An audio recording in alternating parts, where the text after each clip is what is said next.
ज्ञान गंगा के इस 3 पत्ती कार्यक्रम में आपका स्वागत है। आज मैं आपसे साझा करूंगा एक कहावत, परदेश गमन ऊसर मरण अभी भी कुछ बाकी है। एक ब्राह्मण थे जो पूजा पाठ करके अपना जीवन यापन करते थे। एक दिन वे कथा हवन करने के लिए अन्य गांव जा रहे थे। तब इतनी अच्छी सड़कें नहीं थीं, तो लोग सीधे खेतों में होकर के जल्दी के लिए निकल जाते थे, क्योंकि हम लोगों ने पढ़ा था कि आधार स्क्वायर प्लस लंब स्क्वायर बराबर कर्ण स्क्वायर। तो कर्ण स्क्वायर पे चलने से दूरियां कम पड़ जाती हैं। वे जा रहे थे तो उन्हें एक खेत मिला, जोता हुआ था। उसी के में दबी हुई एक मानव खोपड़ी थी, जिसमें उनका पैर लग गया और वो गिर पड़े। फिर देखा एक खोपड़ी है। ज्योतिष विद्या के जानकार होने के कारण वे उसको पढ़ने लगे। तो उसके मस्तक पर लिखा था, परदेश गमन ऊसर मरण अभी भी कुछ बाकी है। पंडित जी ने सोचा कि परदेश में कोई गया होगा, ऊसर में मर गया होगा भूख प्यास के मारे, अब क्या बाकी है। वे उस खोपड़ी को झोली में रख लेते हैं और घर ले आते हैं और घर की मुंडेर पर रख देते हैं। अब देखते क्या हैं, रोज सवेरे और सायंकाल वे जब निकलते हैं तो उस खोपड़ी को देखते हैं कि देखें इसमें लिखा तो है, लेकिन ये अब इसका क्या हो सकता है, अब तो ये ऐसी ही रहेगी। तो वो जब कई दिनों तक उस खोपड़ी को जाने से पहले और आने के बाद जब देखने लगे, तो उनकी पत्नी ब्राह्मणी जो थी वो बहुत घबरा गई कि इन पर शायद भूत प्रेत का साया हो गया है, और वो बहुत परेशान रहने लगी। पंडित जी से जब पूछती तो पंडित जी बताते भी नहीं कि क्या मामला है। वो सोच रहे थे देखें अब क्या होता है। तो इस बात से उनकी पत्नी बहुत जब दुखी रहने लगी, आसपास चर्चा की, तो पता लगा कि पंडित जी का दिमाग कुछ गड़बड़ हो रहा है और उन पर कोई भूत प्रेत का साया आ गया है, जिसके कारण वो खोपड़ी को देखा करते हैं, निहारा करते हैं।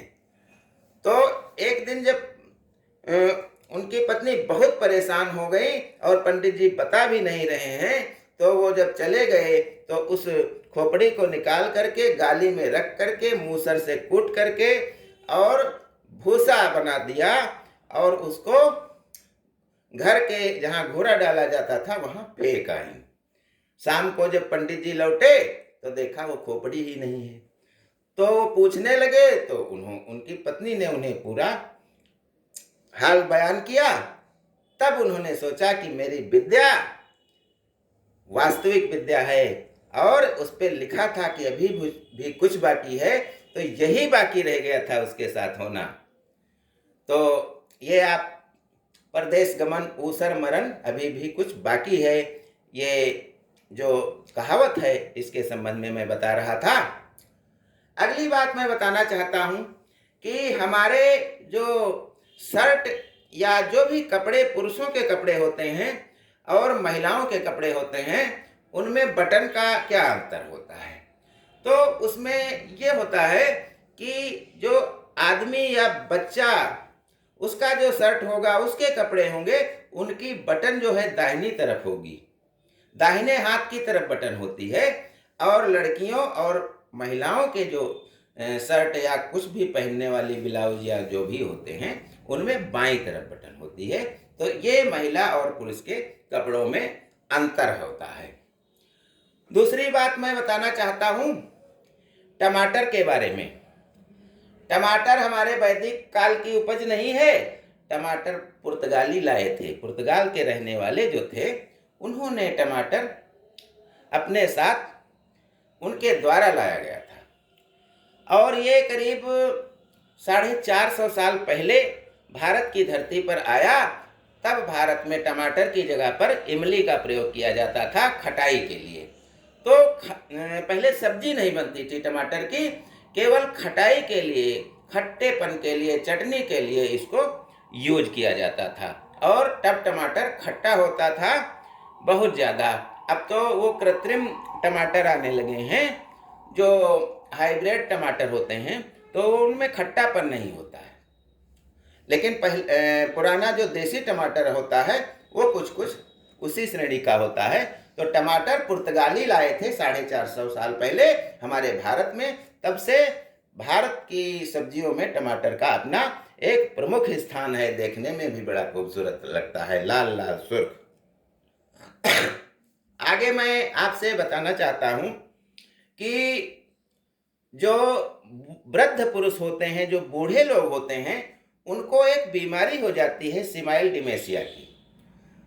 तो उनका दिमाग जो होता है, दिमाग का वह अंश जिसमें बचपन की यादें तो बहुत अच्छे तरीके से उसमें बैठी हुई होती हैं, फीड हुई होती हैं, लेकिन जो वर्तमान की यादें हैं, जो इस समय जिस समय में बूढ़े लोग जी रहे होते हैं, उस समय की यादें अच्छे ढंग से उसमें फिट नहीं हो पाती हैं, क्योंकि वो दिमाग का वह हिस्सा बूढ़ा और पुराना हो जाता है, बेकार होने लगता है। तो उसमें जो यादें हैं वो संजो करके नहीं रखी जा सकती, तभी वृद्ध जो है वो भूल जाता है, उसको एक भूलने की बीमारी होती है। तो पहले कहा जाता था कि ये अब सठियाने लगे हैं, यानी अभी कहा अभी भूल गए। और पुरानी यादें, बचपन की या जवानी की यादें सुनो तो बहुत ढंग से बताते हैं। तो ये वृद्धों को होने वाली ये बीमारी सेनाइल डिमेंशिया होती है, जिसमें बूढ़ा पूछता है कोई भी कि खाना कब बनेगा, उससे बताया जाता है 1 घंटे बाद, लेकिन वो फिर थोड़ी देर बाद